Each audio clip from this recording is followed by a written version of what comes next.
Good morning, America. This is your Channel 5 newscast. I'm glad we can help you find out the news from all around the world today. This is Eric Peterson, your leader. I'm Natalie Cruz. I'm Katie Wood. And I'm Jessica Lanning. Good morning, America. Hi, America. This is your President Richard Nixon speaking, and we have some breaking news. Neil Armstrong has stepped foot on the moon. Hippity hoppity, hippity hopping over hill and dale. Da da da da da da da da da da da da. Hippity hopping along.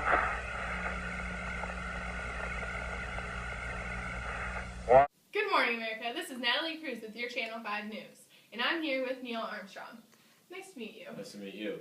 Previously, on August 26, 1962, the first rocket ship landed on the moon. Now, Neil Armstrong, what did you do? I was the first American person to walk on the moon. The first person ever in history to walk on the moon. It was a great experience. Why did you do it? Well, the U.S. government wanted to beat the Soviets to the moon, and it was for other scientific purposes and experiments. How was the experience of traveling to the moon, landing on the moon, and the effects afterwards? Well, the trip there was kind of hard because it's just so long and it's uncomfortable, and you have to eat like non-real food. But then being the first man to walk on the moon, it's a glory, and I'm just so excited. And it's great to take the first leap, a great leap for mankind. You know that 1.5 billion people were watching you when you landed on the moon?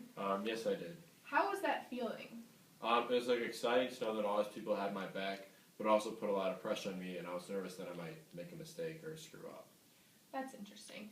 Now, what would you say that the moon's surface looks like? Well, the lunar surface was magnificent desolation. It was both barren but beautiful. Now, when you got back on the spaceship after you landed, you had a post-flight conference, and you described it as a beginning of the new age. What do you mean by that? Well, American science and the world science is going to a new level, and you can see that with how far we're getting into space and other scientific experiments we've been going through. So, we're just going through a new age overall as people. That's amazing. Congratulations on such a wonderful achievement, and thank you for coming to Channel 5 News. Thank you for having me. I'm happy to be back. As I was proud of my hometown. Yes. Well, you're a happy girl now. When you go to London? Yes, I'm much happier though. I'm very pleased. Is it true that... I'm Katie Wood with Channel 5 News. We all know the beloved model Marilyn Monroe, but before she was known as Norma Jean Mortensen. I'm here now with Leslie Walters. Nice to meet you. And she is Marilyn's housekeeper. So tell us what you witnessed. I witnessed Marilyn Monroe dead. When did you find her, and where? It was the morning of August 5th, 1962. I was bringing her breakfast like I do every morning, and I walked into her room and found her lying dead on her bed with a bottle of pills next to her. So I knew something was wrong right away, and I immediately called the doctors for help. Why did you call the doctor? Because I could just tell from my past of working with Marilyn that there was something clearly wrong, because she never would just be laying there. Like, she was clearly in need of help. How did this make you feel? I was really, really scared at first, because I've never witnessed anything like this in my life, and I knew that something was immediately wrong. So, I was scared and nervous, and I just wanted her to be better, but yeah. Thank you for sharing your story with us. I wish you the best in your recovery. Thank you. Others all require us to make this effort to solve these mysteries, to solve them for the good of all men. There is no strife, no prejudice, no national conflict in outer space as... Breaking news. I'm Eric Peterson, and on November 22nd, 1963, President Kennedy was assassinated. His brother Bobby Kennedy is here with me now. Bobby, I'm really glad you're here. I want to give you all the support I can.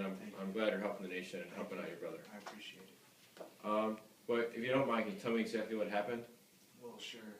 My brother John was at a presidential campaign when he was shot in his car. So he was just driving down the road and he got shot. Where exactly was he shot? Dallas, Texas. In Dallas, Texas. Wow. Who exactly assassinated him? Harvey Lee Oswald assassinated my brother. And why do you think he did it? You know what? There were so many conspiracies behind the assassination that I'm not even sure. But I can't believe someone would even, like, do it, you know? Yeah, I agree with you. It's just a horrible situation. Yeah. And how are you reacting? It's really hard for me right now to do certain things, and, you know, I'm just trying to handle the situation as positive and as best as I can. Okay, well, you're doing a great job. I'm really proud of you, and so is. I just really hope they figure out this whole situation and a new president is put in office. Thank you so much. Thank you for coming on the show. Appreciate you. Thank you. Now we're going to show you video footage of President John F. Kennedy's funeral procession from earlier this week.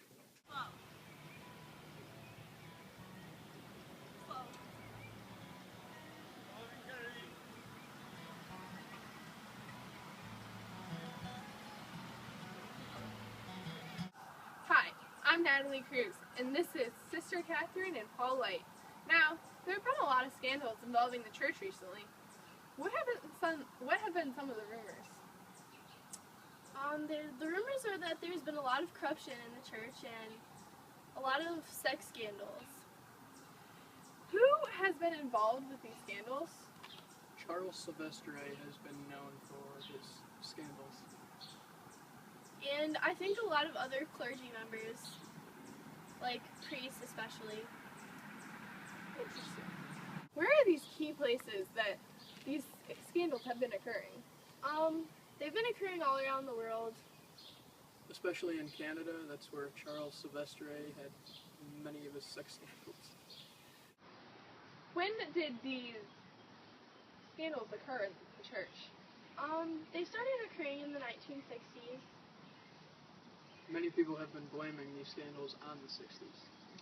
Now, I'm sure you guys have your own personal opinion about these scandals and its effects. And why do you think they are happening? I think that people are losing their love for the Catholic Church, and it saddens me. Paul? I think priests are beginning to get very lonely, and they just need somebody to love. Everyone needs someone to love. How are you responding to these scandals and the way it's affecting the world? I think that these scandals are a very poor representation of the Catholic Church, and it's not what we stand for. Paul? Me and my 4 little boys no longer go to church.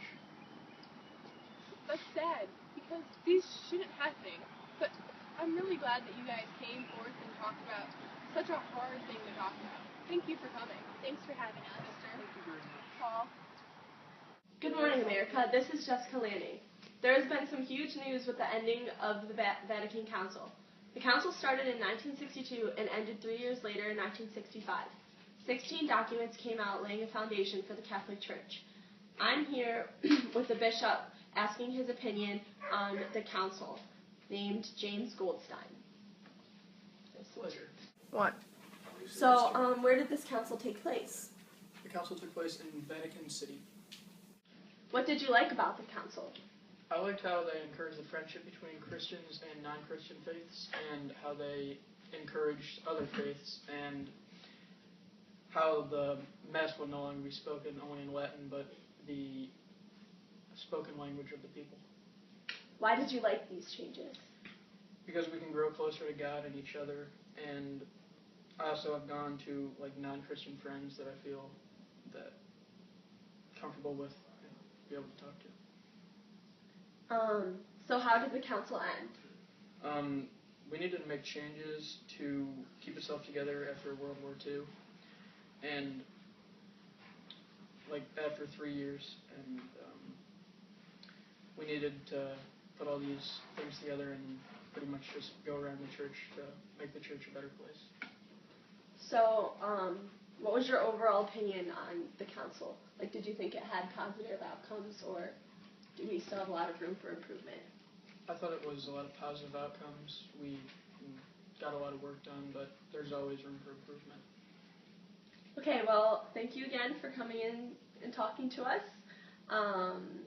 Yeah, back to you. So your Channel 5 newscast recap.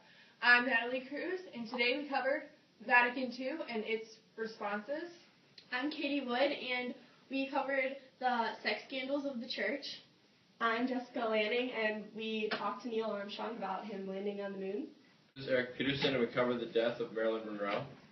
And finally, we covered the breaking news and the assassination of John F. Kennedy. Thank you so much for tuning in to our channel. Have a great day.